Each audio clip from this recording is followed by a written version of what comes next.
first of all, it's an honor and a privilege, Mr. NILE Rogers, K-Bon. Let me just say, your fashion style, as much as your music sense, is so chic. From the shoes to the glasses to the hair, you are the meaning of chic. That's NILE Rogers, and a name like NILE Rogers is so British. I just wanted to say, but you turn out American.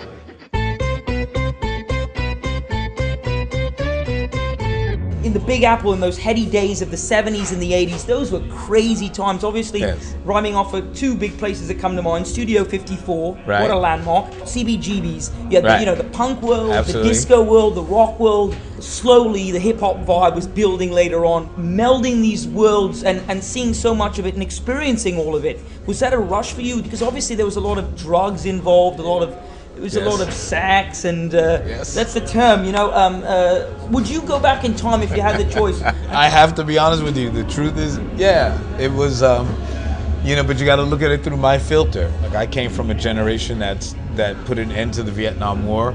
We're the beginning of the women's lib movement, the beginning of, you know, like you said, hip hop, disco, the gay movement. All of that shit was a result of the 60s. I could easily sit here and say that there'll be nobody like Hendrix, there'll be nobody like early Madonna, there'll be nobody like Grandmaster Flash, there'll be nobody like Ice-T when he first came out with, you know, 6 in the morning, police at my door, fresh Adidas squeaking across the bathroom floor. Like, when I first heard that shit, it was like profound. When James Brown wrote Hot Pants, thinking of losing that funky feeling, don't. That was profound to me.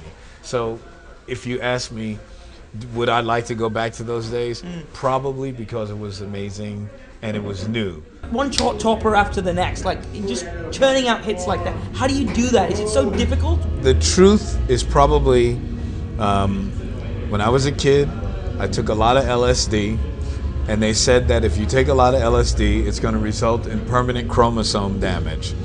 And maybe that's what happened, because I can flip from one style of music to the next. I would urge anyone who's listening to this, don't try LSD. That's just from I'm a drug-free person, but then again, if I did mushrooms, and maybe I could be brilliant like you. I always thought like a person like you sort of created the future of sound. Obviously there's a limit to how much you can do. Some people only like rap, some people only like country, some people only like techno. That's the way it is. It's all been done before. Right. And there's going to be a point in time where in music, everything's going to sort of stop and there will be no future in music. It's almost like robots will take over music as we know, like a Kraftwerk sensibility. Well, Kraftwerk is the shit, though. They were the shit, and they still are. I'm not a hypocrite. I think that people can love and can do whatever the hell they want. I like the stuff that I like because I grew up in that era and I like it. Right. People can like, you know, Laffy Taffy and start a fucking religion behind it, and I'm just fine with it. Well, that's fantastic. You know what, Mr. NILE Rogers, such an honor and a privilege and a pleasure. Thank you, bro. With Mr. NILE Rogers. Booyakasha. Booyakasha. I is with NILE Rogers. I is. Fantastic. With my main man, NILE Rogers. Give him props. The Don Letts of America.